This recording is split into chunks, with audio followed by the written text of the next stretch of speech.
नमस्कार दोस्तों, मैं आलोक चौबे ओम गुरुकुल एकेडमी में आप सभी का हार्दिक स्वागत करते हैं।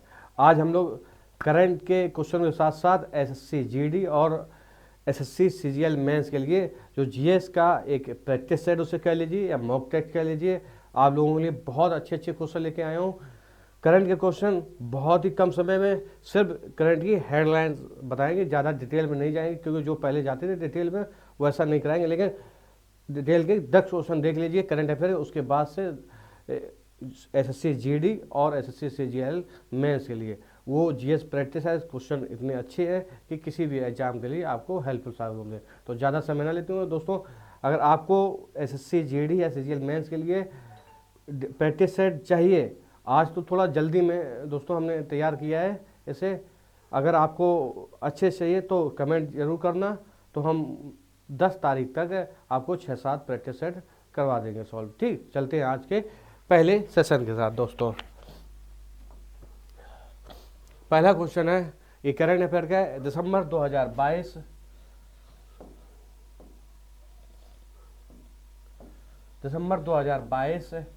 रेलवे बोर्ड का चेयरमैन के रूप में नियुक्त किया गया है। किसे दोस्तों नियुक्त किया गया है? अभी हाल ही में नियुक्त किया गया है चेयरमैन क्या रेलवे बोर्ड का किया गया है अनिल कुमार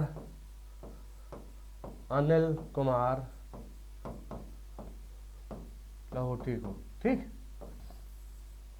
यह ऑप्शन इसमें गलत लिखा है, अनिल होना चाहिए यहाँ पे दोस्तों। ठीक, आलोक सिंह और दिनेश कुमार शुक्ला और डॉक्टर पीसी रथ। आलोक सिंह को दोस्तों एयर इंडिया में एक कम लागत का व्यवसाय है, एयरलाइंस करके उस कम लागत वाले व्यवसाय का प्रमुख बनाया गया है। किसे? एयर इंडिया के कम लागत वाले व्यवसाय एयरलाइंस का प्रमुख बनाया, किसे? आलोक सिंह को। इसे दिनेश कुमार शुक्ला को अभी हाल ही में परमाणु ऊर्जा नियामक बोर्ड का अध्यक्ष बनाया गया। किसे? दिनेश कुमार शुक्ला को। और डॉक्टर पीसी रथ को दोस्तों कार्डियोलॉजी सोसाइटी ऑफ इंडिया का प्रमुख नियुक्त किया गया। किसे? देखो क्या देखा किसका? रेलवे बोर्ड का चेयरमैन अनिल कुमार लाहौटी को दोस्तों, और आलोक सिंह को एयर इंडिया एयरलाइंस का प्रमुख बनाया गया है। एयर इंडिया की दोस्तों जो सबसे कम सस्ती व्यवसाय वाली एक एयरलाइंस है, उसका प्रमुख बनाया। दिनेश कुमार शुक्ला को दोस्तों परमाणु ऊर्जा नियामक बोर्ड का अभी हाल ही में अध्यक्ष नियुक्त किया गया है। और डॉक्टर पीसी रथ को कार्डियोलॉजी सोसाइटी ऑफ इंडिया, लिख लीजिए, कार्डियोलॉजी सोसाइटी ऑफ इंडिया का प्रमुख नियुक्त किया गया है दोस्तों। देखो दोस्तों, बहुत ही इंपॉर्टेंट क्वेश्चन है ये करंट अफेयर में। इंदिरा गांधी शांति निरस्त्रीकरण और विकास पुरस्कार के लिए संबंध में निम्नलिखित कदमों पर विचार करें।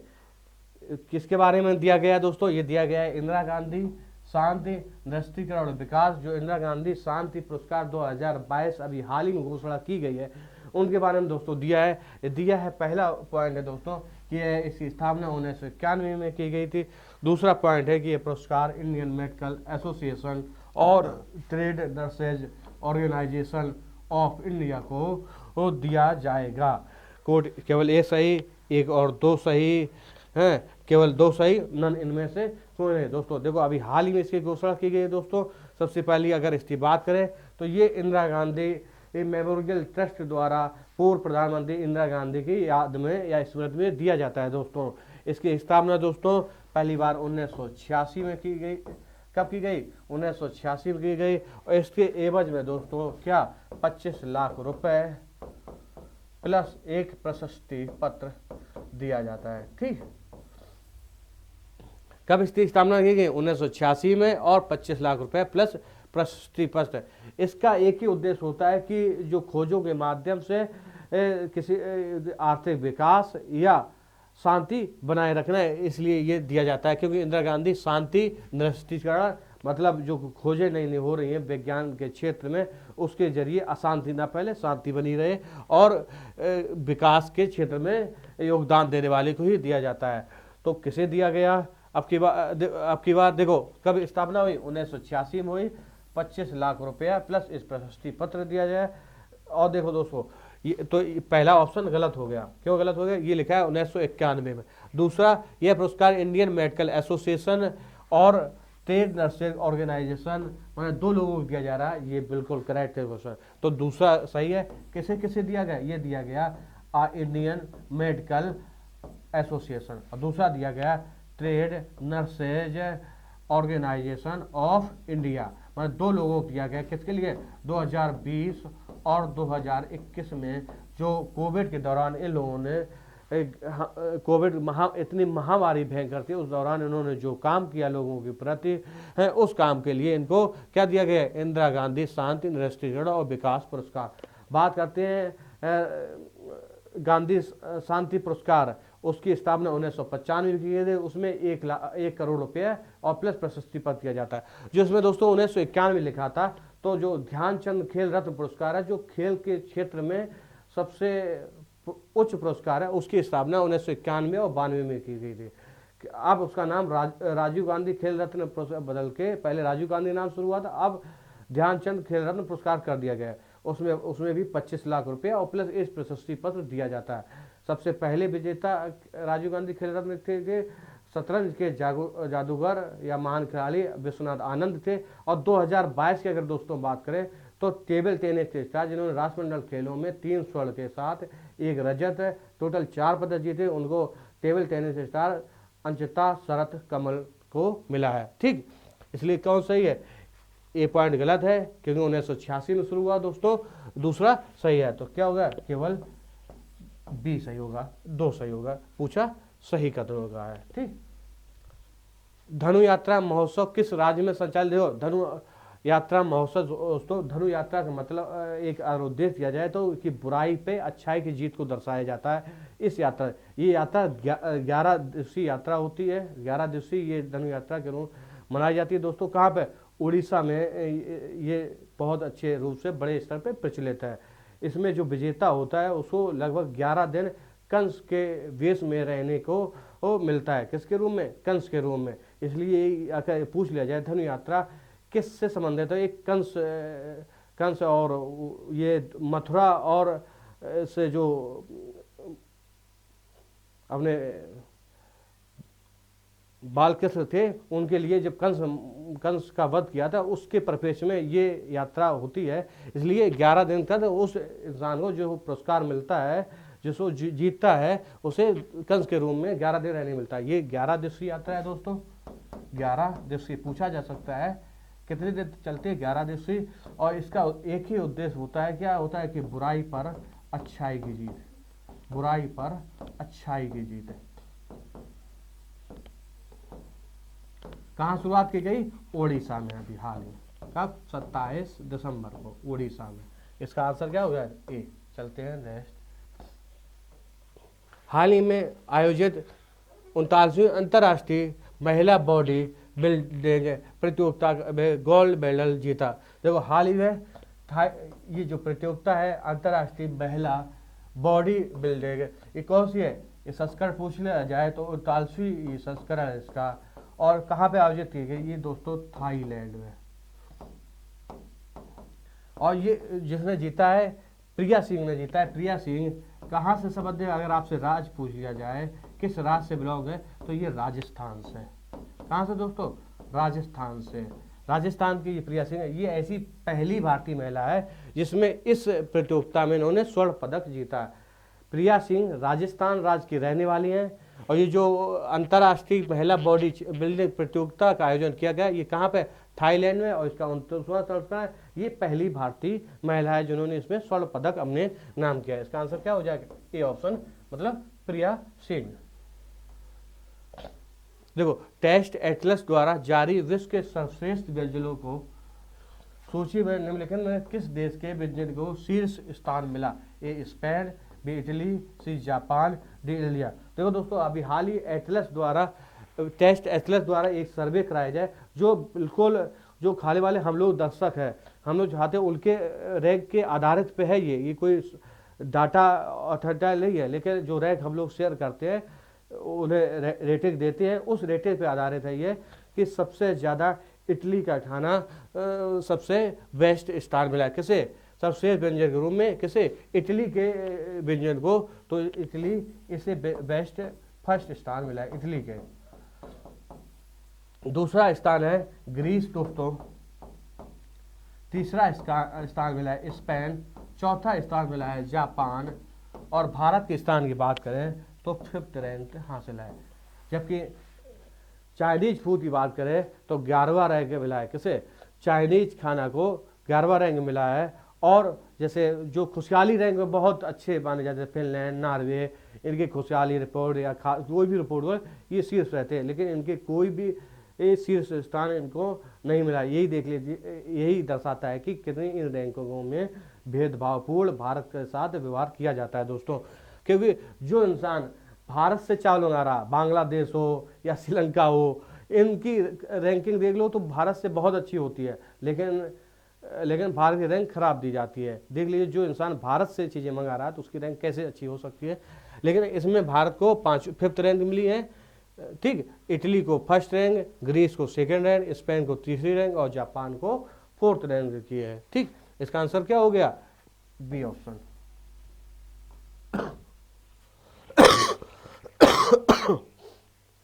हाल ही में किसे अटल सम्मान पुरस्कार से सम्मानित किया गया दोस्तों, हाल ही में प्रभु चंद्र मिश्रा को अटल सम्मान पुरस्कार से नवाजा गया है। ठीक दोस्तों, यहाँ तक करंट के जितने क्वेश्चन थे, लगभग 10 क्वेश्चन थे, यहाँ तक पूरे हो गए। अब चलते हैं एसएससी जीडी और जो एसएससी सीजीएल मेंस आगे पेपर लगे उनके लिए बेहतरीन प्रैक्टिस सेट है दोस्तों।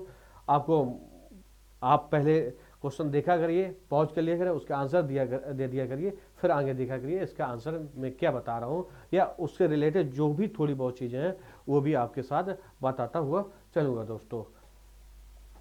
चलते हैं दोस्तों आज के सेशन में। देखो, पहले क्वेश्चन है, यूनेस्को द्वारा 2022 की विश्व पुस्तक राजधानी किसे घोषित किया गया है।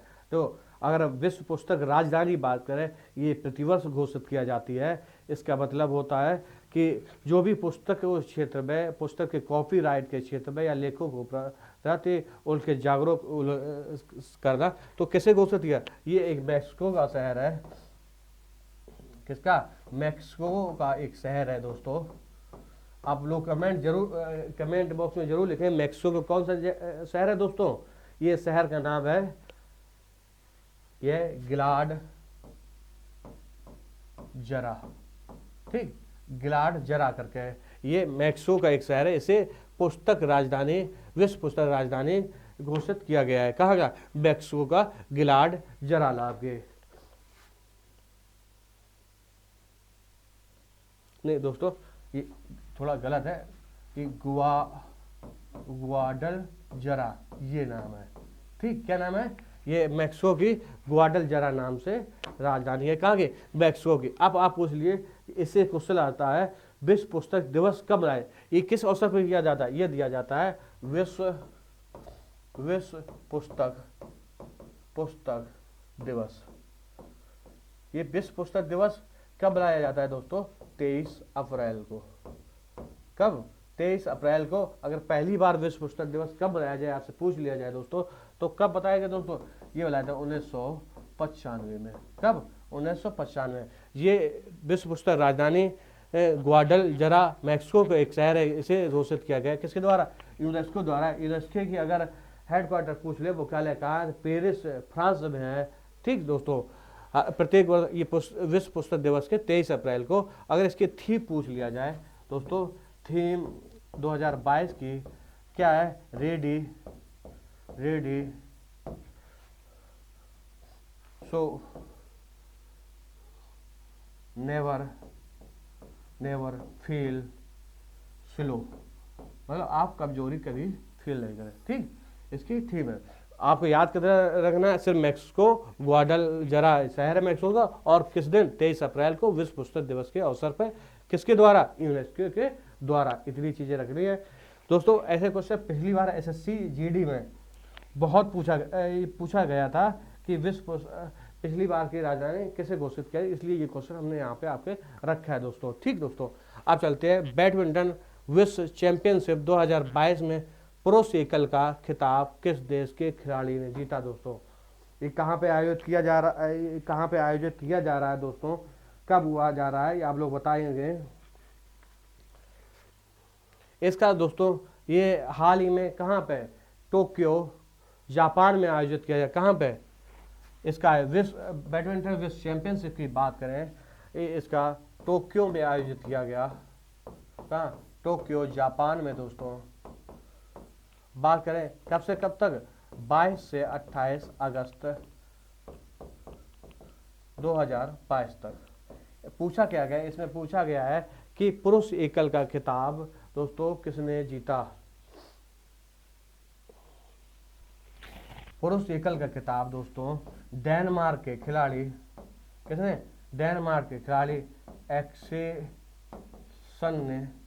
एक्सेल्सन विक्टर ने जीता। ठीक, किसने जीता? ये डेनमार्क के खिलाड़ी है दोस्तों, एक्सेल्सन विक्टर ने जीता है। अगर आपसे बात करी जाए कि महिला एकल पुरुष खिताब किसने जीता, तो जापान के खिलाड़ी हैं, जापान के अकाने यामागुची। क्या नाम है? जापान के खिलाड़ी है अकाने यामागुची नाम से है। इन्होंने महिला एकल का खिताब अपने नाम किया है दोस्तों। आप लोग ठीक दोस्तों, कितना जानना था कि पुरुष एकल किसने जीता, महिला एकल किसने जीता, और विश्व बैडमिंटन विश्व चैंपियनशिप 2000 आयोजन का हुआ टोक्यो जापान अगस्त 2022 में। ठीक दोस्तों, ये आपके लिए इतनी जानकारी बहुत ही इंपॉर्टेंट थी दोस्तों। है तीसरा, सुभाष चंद्र बोस आपदा प्रबंधन पुरस्कार संस्थान श्रेणी 2022 किस राज्य के आपदा प्रबंधन संस्थान को दिया गया?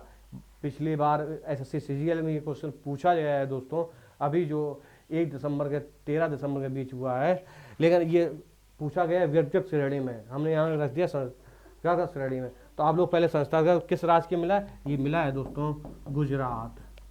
गुजरात का जो आपदा प्रबंधन संस्थान है उसे ये संस्थागत श्रेणी मिला। अगर व्यक्तिगत के रूप में पूछा जाए तो ये मिला है व्यक्तिगत श्रेणी में विनोद शर्मा को। किसे मिला है? विनोद शर्मा को दोस्तों। ठीक, चलते हैं नेक्स्ट। हाल ही में किस राज्य की 16 वर्षीय लिनथोई चनबम किसी भी वर्ग के विश्व जूडो चैंपियनशिप में कौन सा पदक जीता है दोस्तों? तो इन्होंने कौन सा पदक जीता है दोस्तों? ये अगर इनकी बात करी जाए 16 वर्ष लेते हैं, ये कहाँ गए दोस्तों? ये पूछ लिया जाए तो ये मणिपुर। ठीक, और कौन सा इन्होंने दोस्तों स्वर्ण पदक अपने नाम किया है। ठीक, विश्व जूडो चैंपियनशिप में इन्होंने कौन सा पदक जीता? स्वर्ण पदक अपने नाम किया है। ऐसे पहली भारतीय है। और किस राज्य से संबंधित है? मणिपुर के 16 वर्षीय लिनथोई चनबम। ठीक, आप देखिए नेक्स्ट, हाल ही में प्रकाशित पुस्तक टाइगर ऑफ ड्रॉस कैप्टन अनुज नैयर 23 कारगिल हीरो किसने लिखी?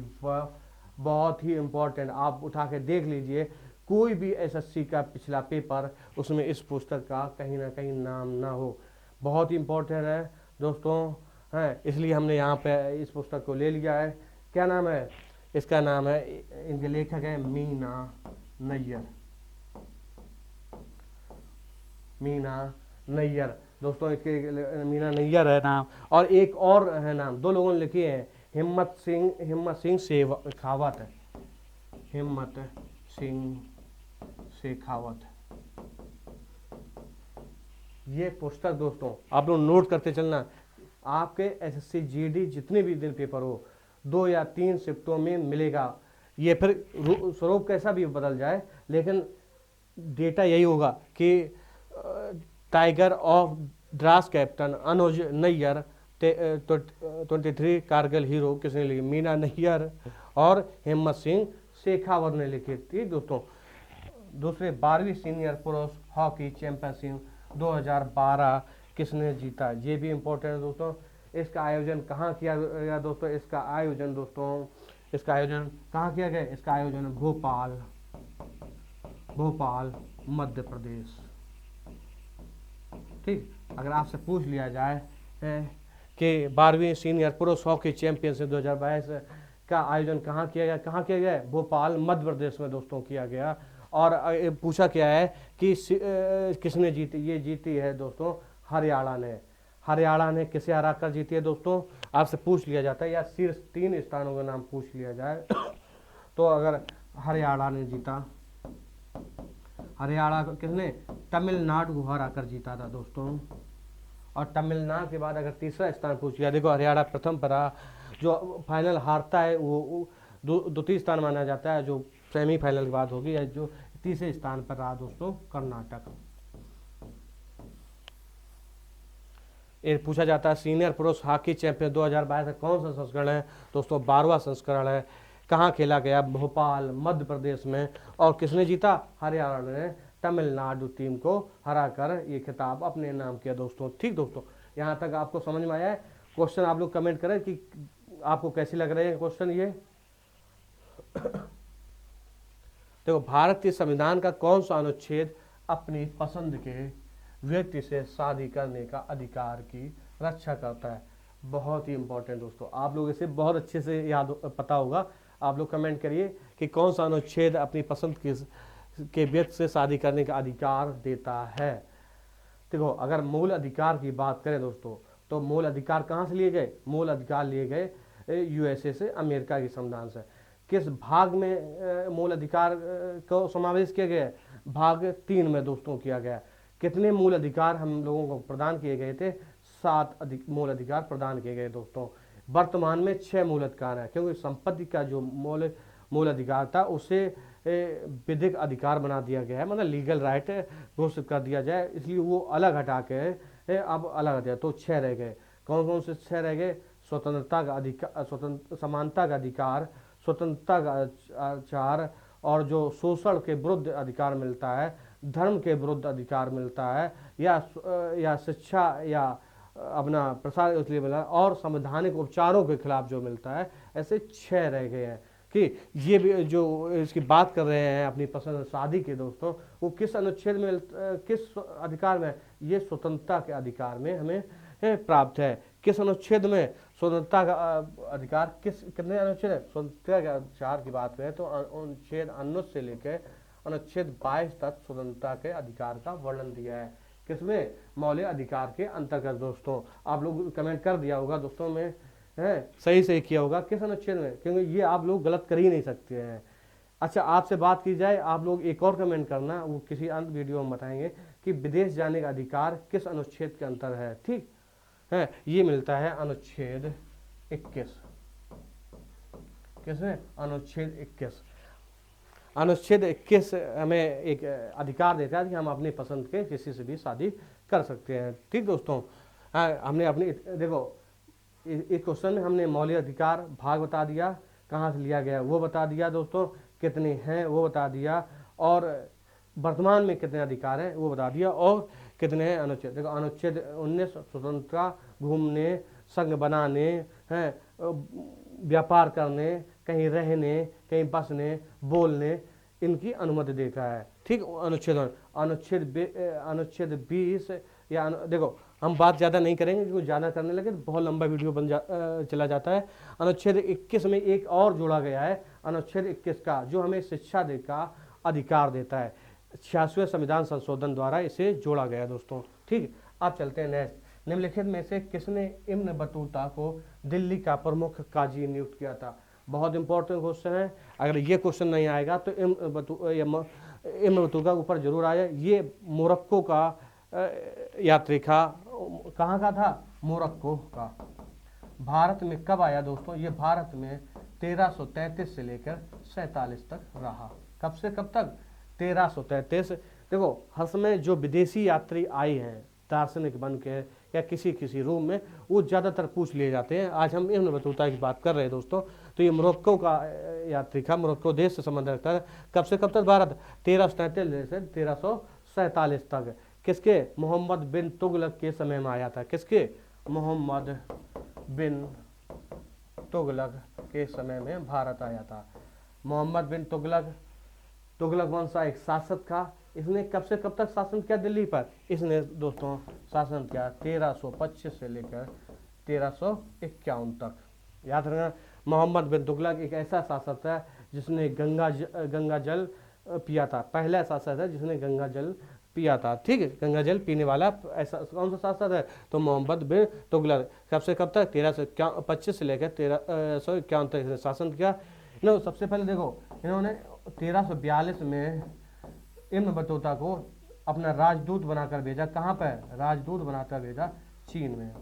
क्वेश्चन बहुत ही इंपॉर्टेंट है, कुछ भी आ सकता है कि इन्होंने तो किस देश से संबंधित है? मोरक्को से। भारत में कब सबसे 1333 से 47 तक किसके शासन काल में? ये मोहम्मद बिन तुगलक के। मोहम्मद बिन तुगलक 1325 से 51 तक, और मोहम्मद बिन तुगलक ने 1342 में से चीन भेजा अपना राजदूत बनाकर। ठीक, इसी ने ही दिल्ली में से काजी नियुक्त किया था दोस्तों। ठीक, चलते हैं नेक्स्ट।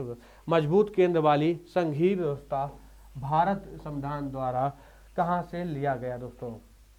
ये तो हमने मौलिक अधिकार बताया। अच्छा, मौलिक कर्तव्य किस देश से लिए गए, नागरिकता कहाँ से ली गई, ये सब आप लोग जानकारी कर लेना। देखो, मजबूत केंद्र वाली संघीय व्यवस्था कहाँ से ली गई दोस्तों? कनाडा से। आपका अभी एसएससी सीजीएल के एक पेपर में ये क्वेश्चन था कि मजबूत केंद्र वाली संघीय व्यवस्था भारतीय संविधान द्वारा कहाँ से लिया गया? तो कहाँ से लिया गया? कनाडा से दोस्तों। कौन सा एंजाइम प्रोटीन पाचन में मदद करता है? पूछा कि कौन सा एंजाइम प्रोटीन पाचन में मदद करता है? कौन सा? पेप्सिन। पेप्सिन एंजाइम है जो एंजाइम प्रोटीन पाचन में हमारी हेल्प करता है दोस्तों। ठीक दोस्तों, चलते हैं नेक्स्ट। देखो, इम्परफेक्ट आत्मकथा है। देखो, बहुत ही इंपॉर्टेंट दोस्तों। अभी हाल ही में कई शब्द में पूछा गया क्वेश्चन, संजय मांजरेकर के। किसकी? एक क्रिकेटर है, संजय मांजरेकर। ठीक दोस्तों, प्रथम गोलमेज परिषद के समय इंग्लैंड का प्रधानमंत्री कौन था? देखो, आपको बहुत ही अच्छा क्वेश्चन आता है और ज़्यादातर पूछा जाता है। अगर एसएससी जीडी या एसएससी प्री में पूछा जाए, एसएससी सीजीएल पहली बार मेंस होगा तो उसमें भी शायद आ सकता है कि प्रथम गोलमेज सम्मेलन, तीनों ऐसे सम्मेलन में किसने भाग लिया था? पहले प्रांतीय प्रारूप समिति के अध्यक्ष और जो संविधान के निर्माता बोले जाते हैं डॉक्टर भीमराव अंबेडकर ने तीनों गोलमेज सम्मेलन में भाग लिया था दोस्तों। ठीक, उस समय प्रथम जो गोलमेज था, उस समय जो प्रधानमंत्री थे रैमसे मैकडॉनल्ड। ठीक, रैमसे मैकडॉनल्ड। प्रथम गोलमेज सम्मेलन कब से कब तक हुआ? ये दोस्तों हुआ था नवंबर 1930 से लेकर दोस्तों ये हुआ था जनवरी 1931 तक। कब से कब तक? ये नवंबर 1930 से लेकर जनवरी 1931 हुआ था। द्वितीय गोलमेज सम्मेलन में भारत की तरफ से एकमात्र प्रतिनिधि तीनों गोलमेज सम्मेलन से महात्मा गांधी ने भाग लिया था। कांग्रेस तरफ से किसी ने भी इसमें वो भी तब लिया था जब इनका समझौता हो गया था इरविन से। इरविन के समझौते का जो प्रस्ताव गया था वो जो सरदार पटेल भाई वल्लभ भाई पटेल की अध्यक्षता में जो सम्मेलन हुआ था कराची में, उसमें मुहर प्रस्ताव को पास कराया गया था, जो भी इरविन के साथ समझौता हुआ था। उसके बाद इन्होंने द्वितीय गोलमेज सम्मेलन कब हुआ था? ये हुआ था सितंबर 1931 से लेकर दिसंबर 1931 तक। कब हुआ था? ठीक, द्वितीय गोलमेज सम्मेलन की बात करें तो वो नवंबर 1932 से दिसंबर 1932 तक हुआ था। ठीक, तीनों में भाग लेने वाले डॉक्टर भीमराव अम्बेडकर थे। कांग्रेस ने द्वितीय सम्मेलन में भाग लिया, उसमें सिर्फ महात्मा गांधी ने, जो उनके सरकार प्रतिनिधि थे कांग्रेस के। अब देखते हैं रुक्मणी देवी अरुंडेल किस भारतीय शास्त्रीय नृत्य शैली के प्रतिपादक है दोस्तों? कौन से? ये भारतनाट्यम। भारतनाट्यम किस राज्य से संबंधित है? यह है दोस्तों तमिलनाडु से। कुचिपुड़ी की बात करें, कुचिपुड़ी आंध्र प्रदेश से। कथक का उत्तर प्रांत मतलब यूपी। ठीक, कथकली की बात करें तो केरल से संबंधित है। ठीक दोस्तों, अब बात करें 2023 फीफा महिला विश्व कप की मेजबानी करेगा। दोस्तों गलती मत कर देना, क्योंकि अभी पिछले कुछ वीडियो में हमने बताया था कि जो फीफा विश्व कप अगला होगा वो कब होगा? 2026 होगा, और किन शहरों में होगा, वो होगा मैक्सिको, कनाडा और अमेरिका में। लेकिन ये तो लिखा है 2023 फीफा, लेकिन ये महिला लिखा है, वो पुरुष विश्व कप है। वो 23वां फीफा विश्व कप होगा पुरुष वाला, कब होगा 2026 में। ये लिखा है 2023 में फीफा महिला विश्व कप की मेजबानी करेगा। कौन सा देश करेगा दोस्तों, ये करेगा न्यूजीलैंड और ऑस्ट्रेलिया।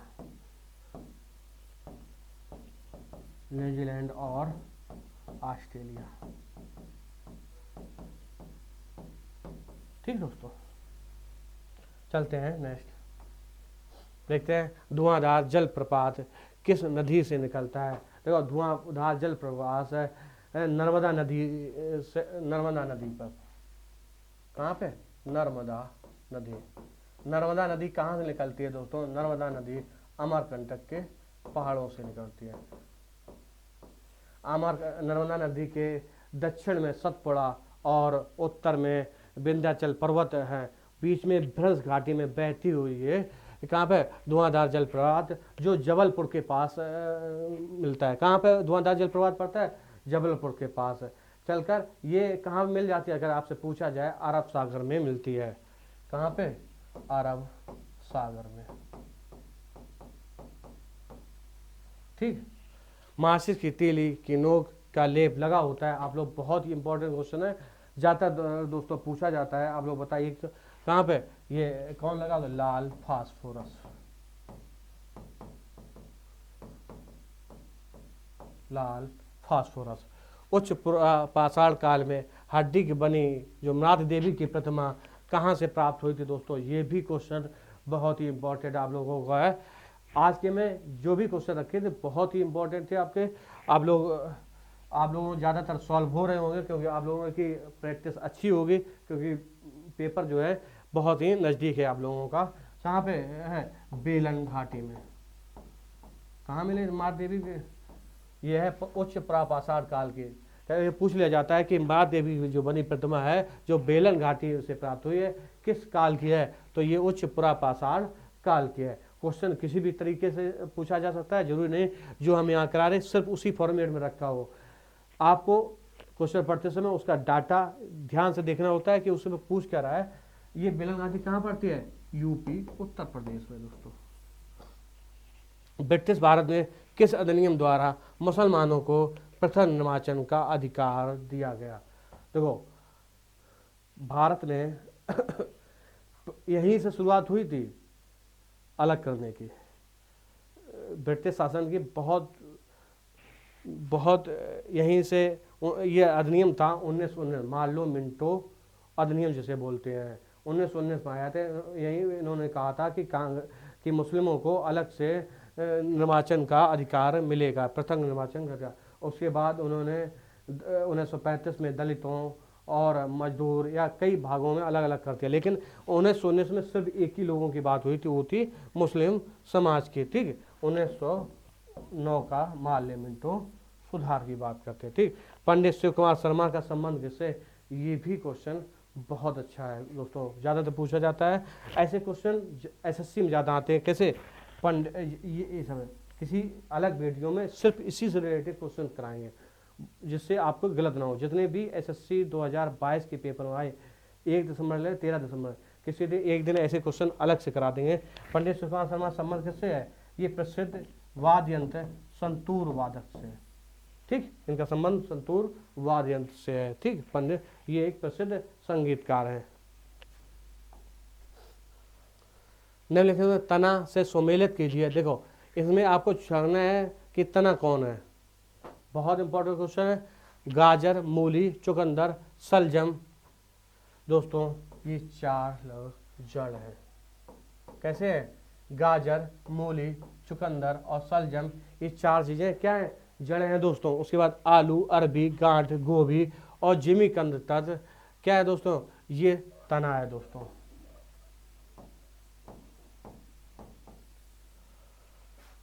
प्याज और लहसुन शल्ककंद है। ज्यादातर पूछा जाता है, ये अलग अलग वर्गीकरण करना। ठीक, जीव विज्ञान में बहुत अच्छा टॉपिक भी है ये। अगला क्वेश्चन देखते हैं कि टेलीविजन का आविष्कार किसने किया था दोस्तों। आप लोग कमेंट जरूर करें, किसने किया था। राइट बंधुओं ने या एडिसन ने या जे फ्लेमिंग ने या पास्कल ने? किसने किया था दोस्तों? देखो टेलीविजन का आविष्कार किया था जे फ्लेमिंग ने, जे फ्लेमिंग ने। अब बात करते हैं राइट बंधुओं का। राइट बंधुओं ने किसका किया था? वायुयान का। एडिसन ने किया था विद्युत बल्बों का दोस्तों, और पास्कल ने किसका किया था? कैलकुलेटर का आविष्कार, जो हम लोग कैलकुलेटर यूज करते हैं, कैलकुलेटर। ठीक दोस्तों, चलते हैं अगले। देखो बहुत अच्छे क्वेश्चन है। अक्टूबर 2022 तक भारत में रामसर स्थल हैं। जो भी नोट बोले पहले आप लोग कमेंट करिए कितने हैं अब तक। देखो 75 वर्ष हो चुके हैं। आप लोग अनुमानता अगर आप 75 लगा दें बिल्कुल करेक्ट हो जाएगा। अक्टूबर 2022 तक की स्थिति है कि 75 है। बात यह है कि रामसर आद्य भूमि संरक्षण के लिए 1971 में ईरान के रामसर स्थल में एक सम्मेलन हुआ। इसे रामसर सम्मेलन के नाम से जाना जाता है। कब हुआ दोस्तों? 1971 में। उस रामसर सम्मेलन में भारत ने जो वहाँ से निर्माण हुआ था इन सब का, 1982 में भारत ने हिस्सा लेना शुरू कर दिया। इसमें अर्धसर संरक्षण भूमि, आद्य भूमियाँ जो हैं उसके संरक्षण के लिए। ठीक, सबसे बड़ी बात अभी तक भारत में 75 है। कब तक? अक्टूबर के। अगर पूरे आल विश्व में बात करें तो 175 से ज़्यादा आर्द्रसर रामसर साइटें यूके में ज़्यादा है, मतलब यूनाइटेड किंगडम में टॉप पर है आर्द्रसर संरक्षण के भूमियों में। बात करें भारत में 75 है। 75 में आपसे पूछ लिया जाए कि सबसे ज़्यादा किस राज्य में है, तो 14 किस राज्य में? तमिलनाडु में।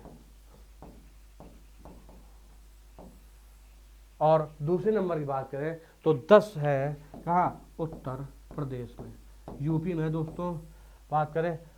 ठीक दोस्तों, और सबसे पहली बात करें, सबसे पहली चिल्का झील जो उड़ीसा में है, उसे आर्द्रसर रामसर साइट का दर्जा दोस्तों दिया गया था।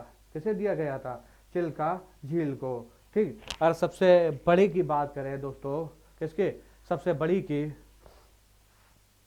तो सुंदरवन जो वेटलैंड है वो सबसे बड़ा है दोस्तों।